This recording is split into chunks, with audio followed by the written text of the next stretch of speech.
fire is a patient ghost. It waits in the walls, sleeps beneath the floorboards, and breathes quietly in the hearth. We, in our arrogance, believe we have tamed it. We build our cities as monuments to permanence, stacking stone upon stone, believing that what we erect will outlast the stars. But a city is a fragile thing. It is a collective dream held together by law, by commerce, and by the precarious agreement that nature will not reclaim it. In the late summer of 1666, London was not a city of stone. It was a forest of dead wood, dried by a merciless sun, packed tight within ancient Roman walls. It was a labyrinth of timber and pitch, a vast, breathing tinderbox waiting for a single spark. If you listen closely to the history books, you can hear the silence before the roar. The summer had been fiercely hot. The wood of the houses was bone dry, brittle to the touch. The wind was howling from the east, a warm, relentless gale that dried the very moisture from the air. The city was exhausted. It was a beast that had survived a plague, only to lie down in the straw, unaware that the reaper had returned, not with a scythe, but with a torch. This is not merely the story of a disaster. It is the story of how the medieval world ended. It did not end with a whimper, nor with a treaty. It ended with a crackle, a spark, and then a scream that turned the night sky into blood. To understand the tragedy, you must first walk the streets that no longer exist. Close your eyes. Step into the London of Saturday, September 1st, 1666. The first thing that hits you is the smell. It is a thick, tangible mixture of roasting meat, unwashed bodies, exotic spices from the newly expanding empire, and the sharp, acrid scent of the river.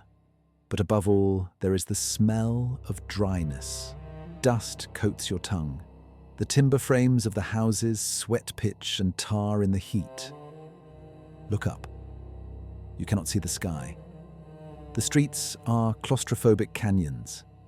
The houses lean inward, the upper stories, known as jetties, projecting so far out that a man could reach out of his bedroom window and shake hands with his neighbor across the street. This architecture blocks out the sun, trapping the stagnant air below. It creates a tunnel, a chimney. The people here are survivors. Just a year prior, the Great Plague had stalked these very alleyways, painting red crosses on doors and claiming nearly a quarter of the population. The survivors are weary, traumatized, yet hopeful. They have buried their dead. They are ready to live again. They sleep deeply in their crowded tenements, comforted by the cool breeze blowing from the east. But that breeze is a traitor. It is fueling the dryness. Down by the river wharves, the warehouses are bursting with the wealth of a trading nation. Tallow, oil, spirits, coal, hemp, and hay. Combustibles stacked against combustibles. The city is a loaded gun. And on Pudding Lane, in the bakery of Thomas Farriner, the day's bread is finished, the ovens are cooling, or so they think. The city sleeps, unaware that the physics of disaster have aligned with terrifying precision. History often turns on the smallest, most banal of hinges. It was not an invading army, nor a bolt of lightning that doomed London. It was a simple baker's oven, Pudding Lane, a narrow, unremarkable street near London Bridge. Inside the bakery of Thomas Farriner, the fires were supposed to be out. But embers are treacherous things. Sometime after midnight, on Sunday, September 2nd, a stray spark, no larger than a firefly, found a pile of brushwood. It was a small flame at first, innocent and almost beautiful. It grew slowly, feeding on the dry flour sacks, tasting the wooden walls, climbing toward the ceiling like a creeping vine. By 1 a.m., the house was awake. Farriner and his family escaped through an upstairs window, crawling along the gutter to a neighbor's house. But their maid, paralyzed by the terror of the height, stayed behind. As the roof collapsed, she became the first victim, the first name on a list that history failed to fully record. The true tragedy of this moment, however, lies in the arrogance of authority.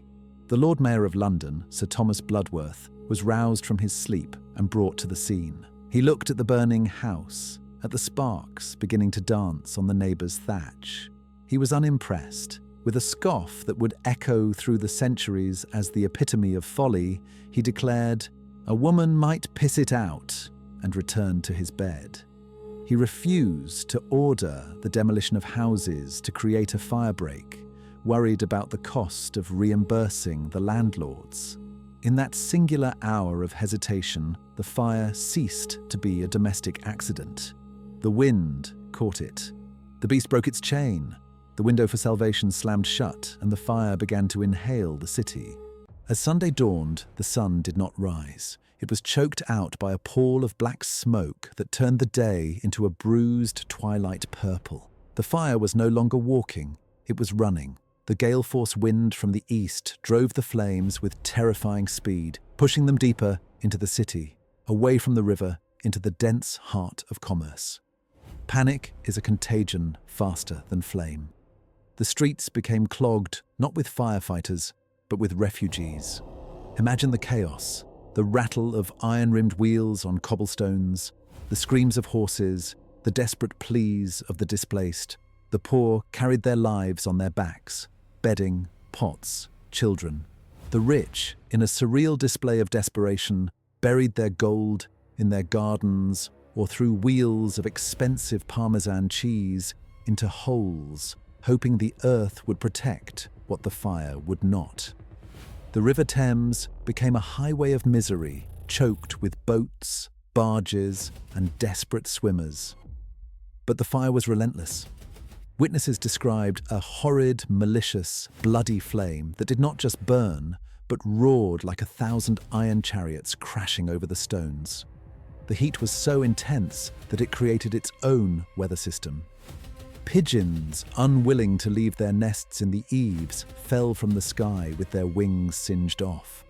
The fire jumped from roof to roof, skipping entire streets only to encircle them from behind. It was a military flank, executed by nature. There was no water pressure to fight it. The wooden pipes had been cut or crushed. The citizens could only watch, paralyzed, as the fire swallowed street after street, turning the wooden history of London into grey ash. The descent into hell had begun. Tuesday, September 4th, the darkest day. The fire had consumed the commercial districts, the wharves, and the homes of the poor. Now it set its sights on the spiritual heart of the capital, St. Paul's Cathedral. For centuries, the massive medieval cathedral had stood watch over London, its stone walls thick, its tower reaching for the heavens. The people believed it was invincible. In their desperation, they had stacked their goods inside its crypts, believing the holy ground would protect their earthly possessions. The booksellers of Paternoster Row had filled the churchyard and the vaults with thousands of volumes of literature and theology, trusting in the sanctity of stone. They were wrong. The tragedy began with the scaffolding. The cathedral was under repair, surrounded by a lattice of dry timber.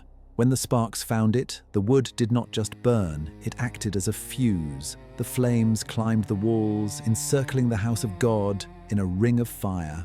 Then the roof surrendered. It was covered in acres of lead. As the heat rose to temperatures usually found only in the center of a forge, the lead did not just melt, it boiled. Witnesses watched in horror as a river of molten metal poured down Ludgate Hill.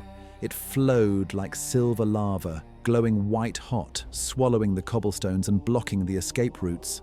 The stones of the cathedral, trapping moisture within them, exploded like grenades, the sound echoing like cannon fire across the doomed city. The books in the crypt caught light, fueling a furnace that would glow for days. When the roof finally collapsed, the crash was felt in the chest of every Londoner miles away. It was the death knell of the old city. The centre had not held. In the face of this inferno, prayer had failed, stone had failed, and hope was extinguished. The sky was a bruised purple, illuminated by a glow visible from Oxford, 50 miles away. On Wednesday, the wind finally died. But the fire was not stopped by rain or by prayer. It was stopped by gunpowder. The garrison, under the direct command of King Charles II and his brother James, finally resorted to the brutal logic of war. They blew up entire rows of unburnt houses, creating a dead zone of rubble that starved the fire of its fuel. The booming explosions replaced the roar of the flames, a violent punctuation mark to the end of the disaster. When the smoke finally cleared on Thursday morning, the silence was louder than the fire had ever been. London was a moonscape. 4/5 of the city was gone. 13,000 houses, 87 churches, the Guildhall, the Royal Exchange, all reduced to carbon and dust. The ground was so hot it burned the soles of shoes days later. Roughly 100,000 people were homeless. They camped in the fields of Moorfields and Islington, huddled under rags, staring back at the skeleton of their home. A strange paranoia took hold in the camps. In their grief, the people looked for a scapegoat. They blamed the French, the Dutch, the Catholics. Mobs roamed the camps, attacking foreigners.